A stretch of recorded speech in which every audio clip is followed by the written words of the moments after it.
महादेव महादेव। स्वागत है आप सबका एक और नए व्लॉग में। तो आज इस व्लॉग में हमारे साथ है सूरज भाई, जो लेकर आए रॉयल एनफील्ड हिमालयन। जब हमारे पास डोमिनार नहीं था तब अगर हमें कहीं ट्रिप करना होता था तो हम यही हिमालयन लेके जाते थे। और अब जब डोमिनार आ गया है तो मैं और सूरज भाई साथ में भी बहुत ट्रिप करते हैं। तो चलो आज कंपेयर करते हैं डोमिनार और हिमालयन का, क्योंकि दोनों 400 सीसी की बाइक है और कई लोगों का कन्फ्यूज़न होता है कि डोमिनार लेनी चाहिए कि हिमालयन लेनी चाहिए। तो सूरज भाई, आप कब से ओन कर रहे हो ये बाइक को, कब लिया है आपने? 2020 से।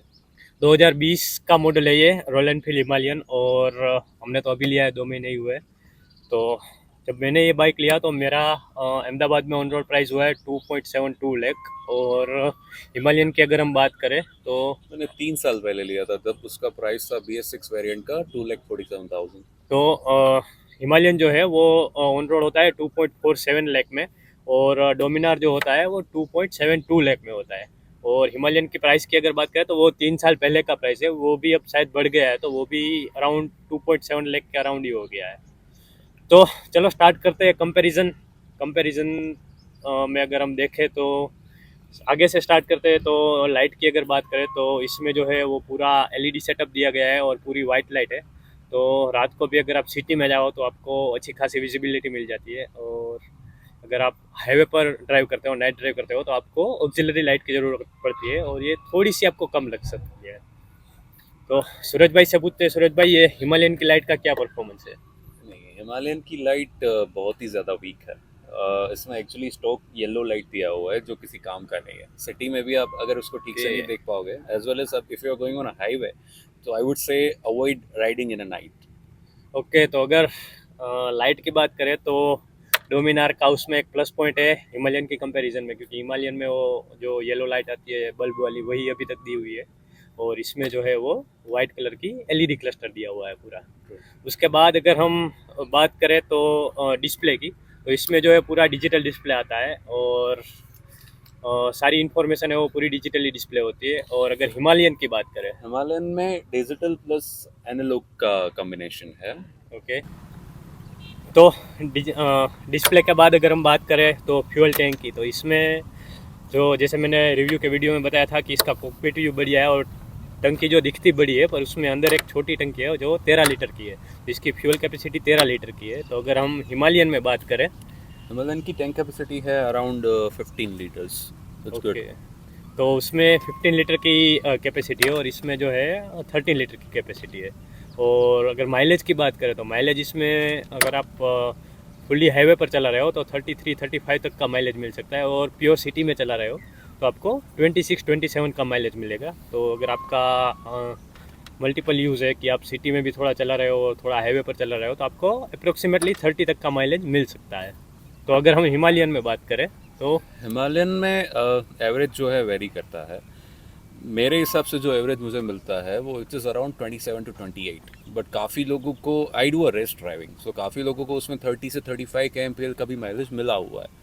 सो we can consider it in between 30 to 35। Okay, तो मतलब जो माइलेज है वो राइडिंग स्टाइल पर भी डिपेंड करता है। अगर आप क्रूजिंग कर रहे हो और 80-100 पर अच्छे से क्रूज कर रहे हो तो आपका जो माइलेज है आपको बढ़िया मिल सकता है। पर अगर आप रेस कर रहे हो और मतलब कम गियर में चला रहे हो तो आपका माइलेज कम हो सकता है। तो फ्यूल कैपेसिटी की बात हो गई, एवरेज की बात हो गई। अगर उसके बाद हम बात करें स्टेयरिंग की, मैन्यूवर करने की, तो इसका स्टेयरिंग है वो बढ़िया है, आप इजीली मैन्यूवर कर सकते हो। और इसके ऊपर जो मिरर है, मिरर भी बहुत स्टेबल है।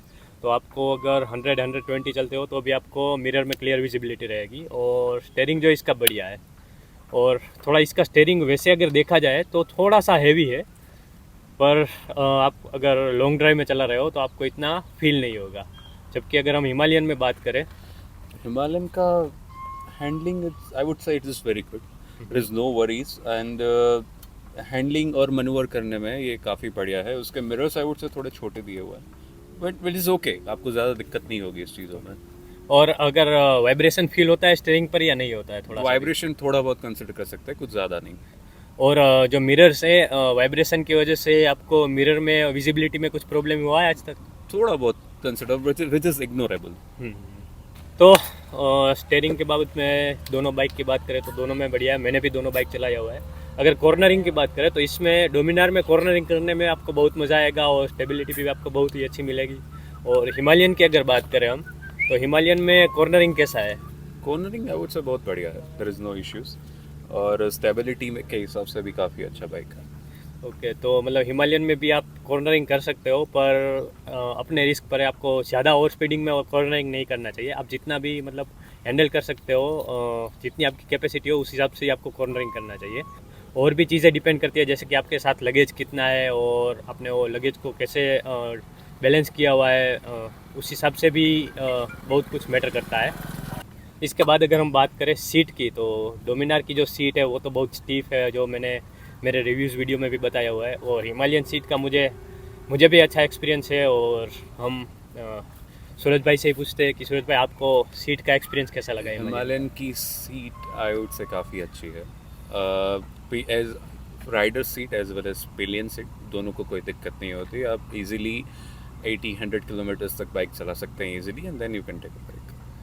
हाँ, तो अगर हिमालयन की बात करें तो इसकी थोड़ी सॉफ्ट सीट है, तो आपको पिलियन को भी इतना इश्यू नहीं होगा और चलाने में भी इतना इश्यू नहीं होगा। जबकि डोमिनार की सीट है वो थोड़ी सी स्टीफ है, तो आप मतलब पिलियन तो पीछे 50 किलोमीटर भी एक साथ नहीं बैठ सकता है, पर राइडर के लिए भी जेल सीट या एयर सीट लगानी पड़ती है अगर आपको लॉन्ग ड्राइव करना है तो। इसके बाद अगर हम बात करें तो सस्पेंसन की, तो इसके जो सस्पेंसन है, आगे जो है यूएसडी फोर्क दिए हुए हैं और पीछे जो है वो मोनो सस्पेंसन है। तो सस्पेंसन इसके थोड़े स्टीफ है, बल्कि जबकि हमें अगर लॉन्ग ड्राइव में जाना है तो थोड़ा अच्छा है स्टीफ सस्पेंसन हो तो। और अगर हम बात करें हिमालयन के सस्पेंसन की, तो हिमालयन का सस्पेंशन आई वुड से काफ़ी बढ़िया है, there are no issues, and as it is a off roading bike, तो suspension but obviously it is very good, बहुत अच्छा है। तो उसमें मतलब सॉफ्ट सस्पेंसन है क्या, हार्ड सस्पेंसन है, कैसे? It is very soft, if you are going through potholes and everything you won't feel it at all. Okay, तो मतलब हिमालयन के सस्पेंसन है वो थोड़े सॉफ्ट है कंपेयर टू डोमिनार। और उसके बाद अगर हम बात करें इंजन की, तो इसका जो है लिक्विड कूल इंजन है और 393 सीसी का इंजन है, जबकि हिमालयन का इंजन है वो हिमालयन का इंजन है 411 CC and which is air cooled engine. तो हिमालयन का जो इंजन है वो एयर कूल्ड है, उसमें मतलब लिक्विड कूल नहीं है, तो आपको कूलेंट की और वो सब परेशानी नहीं रहती है। और उसके बाद अगर इंजन के परफॉर्मेंस की बात करें तो ये 39 bhp का पावर जनरेट करती है डोमिनार, और इसकी वजह से आपको पिकअप बहुत अच्छा मिलता है और इसकी टॉप स्पीड बढ़ जाती है। तो अगर हिमालयन की बात करें तो हिमालयन का पावर, हिमालयन का BHP है 27 which is less, I would से आपको कभी कभी हाईवेज पे पावर लैग की कमी महसूस होगी। If you want to cruise around 80 to 100 which is best for this one, so 80 से 100 की स्पीड में कोई दिक्कत नहीं होगी। If you need very power then this is okay in the power. तो अगर पावर की बात करें तो पावर में डोमिनार हिमालयन से कहीं आगे है, क्योंकि इसका 39 bhp का पावर है। इंजन भी इसका रिफाइंड है। अगर उसके बाद हम बात करें टॉप स्पीड की, तो इसको मैंने 160 तक टेस्ट किया हुआ है, तो इसकी टॉप स्पीड आप 160 कंसीडर कर सकते हो। जबकि हिमालयन की टॉप स्पीड है, हिमालयन की टॉप स्पीड है अराउंड 128 और max to max 130 I would say. It varies on rider as well, on a weight, जो जिस हिसाब से राइडर का वेट है उस हिसाब से ये परफॉर्मेंस देगा, but I would say max to max it would go around 135। हाँ, जबकि मेरा जो वेट है वो थोड़ा कम है, 55 के अराउंड है, तो मैं थोड़ा स्पीड में चला सकता हूँ। जबकि अगर राइडर का वेट थोड़ा ज़्यादा हो तो मतलब थोड़ा आपको टॉप स्पीड कम मिल सकती है। राइट, ठीक है। उसके बाद अगर हम बात करें सीट हाइट की, तो सीट हाइट जो है कंपेरेटिवली लग रही है कि डोमिनार की सीट है वो थोड़ी नीचे है, तो अगर आपकी हाइट थोड़ी कम है तो आपको डोमिनार में कोई इश्यू नहीं आएगा, जबकि आपको हिमालयन में थोड़ा टिप टो करना पड़ सकता है। क्या बोलते हो उस पर? हिमालयन में अगर आपकी height on an average 5'10" to 5'11" है then you don't need to tiptoe. Rider easily उस पर बैठ के चला सकता है, और there is no need to tiptoe if your height is 5'10" और 5'11". जबकि जैसे कि मेरी हाइट 5'8" है, तो मैं डोमिनार में इजीली चला सकता हूँ, पर अगर मैं हिमालयन चलाता हूँ तो मुझे थोड़ा टिप टो करना पड़ता है, मेरा जो पूरा पैर है वो नीचे नहीं जाता है। ठीक है। उसके बाद अगर हम बात करें ब्रेकिंग और ABS की, तो इसमें आगे और पीछे दोनों पे डिस्क ब्रेक और ABS दिए गए हैं, जिसमें अगर परफॉर्मेंस की ब्रेक के परफॉर्मेंस की बात करें तो पीछे का ब्रेक है वो थोड़ा कम लग रहा है, मतलब कंपैरेटिवली ऐसा लग रहा है कि उसका थोड़ा बेटर कर सकते थे और आपको जो डिस्क ब्रेक का फील है वो थोड़ा कम आएगा। बाकी ABS के परफॉर्मेंस की बात करें तो बहुत ही बढ़िया ABS है। इसमें जो कि एक बात है कि एडजस्टेबल एबीएस नहीं है, आप उसको ऑन ऑफ नहीं कर सकते हो। जबकि हिमालयन में अगर बात करें सूरज, हिमालयन में भी ड्यूअल चैनल आएगा एंड इसका एक प्लस पॉइंट ये है कि इसमें स्विचेबल एबीएस आएगा। रेयर टायर है उसका एबीएस ऑफ कर सकते हो, और अब कहीं ऑफ रोडिंग करने जा रहे हो या कहीं कुछ स्टंट करना है आपको, तो you can easily do this. और ब्रेकिंग के मामले में brakings are okay, there is a scope of improvement I would say. तो मतलब ब्रेकिंग की बात करें तो ब्रेकिंग दोनों में ओके ओके है। इसमें आगे के ब्रेक में कोई इश्यू नहीं है, पीछे की ब्रेक को थोड़ा और इम्प्रूव कर सकते हैं। जबकि अगर हिमालयन की बात करें तो हिमालयन में दोनों ब्रेकों में थोड़ा सा इम्प्रूवमेंट कर सकते हैं। पर इसका एक प्लस पॉइंट ये है कि इसमें स्विचेबल एबीएस है, तो इसको आप ऑन ऑफ कर सकते हो ऑफ रोडिंग के लिए। उसके बाद अगर हम बात करें सेडलिंग की, तो अगर आप डोमिनार में सेडलिंग करना चाहते हो तो आप इसमें भी सेडलिंग कर सकते हो, पर आपको थोड़ा आगे झुकना पड़ेगा क्योंकि इसकी जो सीट हाइट है वो थोड़ी कम है और उसके हिसाब से आपका स्टीयरिंग की जो हाइट है वो भी थोड़ी कम है। तो आपको अगर जब सेडलिंग कर रहे हो ऑफ रोडिंग में तो आपको थोड़ा सा झुकना पड़ सकता है।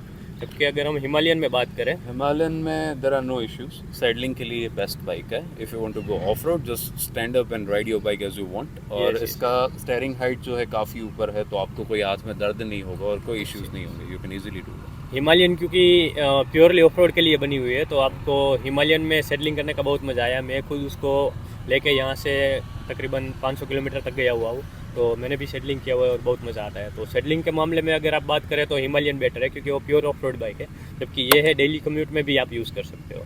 तो इसी पॉइंट पे अगर हम आगे बात करें तो इसको आप अगर सिटी में चलाना चाहो तो सिटी में भी चला सकते हो और हाईवे पर भी चला सकते हो। उसके जो टायर है वो भी जो कंपनी फिटेड आते हैं वो सिटी के टायर आते हैं। और हाँ, जो कि उसका वेट है वो थोड़ा 193 kg जितना है, तो आपको सिटी में थोड़ा हेवी फील हो सकता है। पर अगर आप हर रोज़ चला रहे हो तो आप यूज टू हो जाओगे और आप इसको सिटी और डेली कम्यूट और हाईवे लॉन्ग राइड सबके लिए यूज़ कर सकते हो। जबकि अगर हम हिमालयन की बात करें सूरज भाई, Himalayan is a dual purpose bike. इसका वेट अराउंड 195 किलो है। आप ऑफ रोड में as well as on road भी सिटी में इजीली आप इसको चला सकते हैं, कोई दिक्कत नहीं। तो मतलब दोनों बाइक अगर आप देखें तो आप ऑन रोड भी चला सकते हो, सिटी में भी चला सकते हो और ऑफ रोडिंग के लिए भी चला सकते हो। पर जो कि ऑफ रोडिंग कैपेबिलिटीज़ की बात करें तो हिमालयन डेफिनेटली बेटर है डोमिनार से। अगर आप लॉन्ग राइड की बात करें तो लॉन्ग राइड के लिए दोनों बाइक बेस्ट है। दोनों प्राइस सेगमेंट सेम है, दोनों के कुछ ना कुछ एडवांटेजेस है, कुछ ना कुछ डिसएडवांटेजेस है। तो अब तक का जो मेरा एक्सपीरियंस रहा है सूरज भाई इस बाइक का, तो इसके परफॉर्मेंस से मैं बहुत ज़्यादा हैप्पी हूँ। उसमें मुझे कोई इश्यू नहीं है। हाँ, थोड़ा ब्रेकिंग का एक मुझे थोड़ा लग रहा है कि थोड़ा ब्रेकिंग में इंप्रूवमेंट हो सकता है। और उसके बाद अगर सीट की बात करें तो सीट इसका थोड़ा स्टीफ है। बाकी ओवरऑल इसका एक्सपीरियंस बहुत ही बढ़िया रहा है मेरा अभी तक का, और परफॉर्मेंस भी ये बढ़िया दे रही है। तो इससे हाँ कुछ छोटी मोटी कंप्लेन है। और उसके बाद हिमालयन की अगर हम बात करें तो सूरज भाई आपका कैसा एक्सपीरियंस रहा है इसका? सो फार सो गुड। इश्यूज होते हैं हर बाइक में, हिमालयन में भी है काफ़ी इश्यूज, पर इग्नोरेबल है। जैसे कि मैंने कहा, इसकी लाइट जो है वो विच इज़ वेरी ओके, बहुत पावरफुल नहीं है। बाकी इसके अलावा if you are very fond of power than इसमें पावर की कमी महसूस होती है आपको हाईवेज पे, बाकी कोई इश्यूज नहीं है। इसके बाद अगर दो तीन जो छोटी मोटी चीज़ें हैं उसकी अगर हम बात करें तो डोमिनार में जो है वो आप हेजार्ड लाइट दी गई नहीं है, तो आपको हेजार्ड लाइट जो है आफ्टर मार्केट डलवानी पड़ती है। और उसके बाद इसमें मेन स्टैंड दिया गया नहीं है, तो अगर आपको चेंज ल्यूब क्लीन करना हो गया या फिर कहीं पर ऐसे रखना हो गया तो आपको इसका जो स्टैंड आता है वो लगाना पड़ेगा। जबकि अगर हिमालयन में हम बात करें तो हिमालयन में ये दोनों चीज़ें हैं, हेजार्ड लाइट भी दी गई है और मेन स्टैंड भी है। हेजार्ड लाइट की आपको नॉर्मली इतनी ज़रूरत नहीं पड़ती। अगर आप नाइट ड्राइविंग कर रहे हो या फिर मानसून में जब राइड कर रहे हो तब आपको इसकी ज़रूरत महसूस होती है। तो उसके बाद अगर हम लास्ट टॉपिक पे आए तो हमारा जो लास्ट टॉपिक है after sale service. After sale service के लिए मैंने एक सेपरेट वीडियो बनाया हुआ है डोमिनार का, जो कि गुजरात में कुछ अच्छा है नहीं, बहुत ही घटिया है। उसके ऊपर मुझे बहुत सारे कमेंट्स आए, असम से आए, महाराष्ट्र से आए और 2-3 और स्टेट से आए, सब जगह यही हाल है। तो बजाज की अगर हम आफ्टर सेल सर्विस की बात करें तो सब जगह बेकार है। तो इस तरह अगर हम रॉयल एनफील्ड की बात करें तो सुनील भाई आपका अभी तक का एक्सपीरियंस कैसा रहा है इसका? After sale service I would से बहुत ही एवरेज है।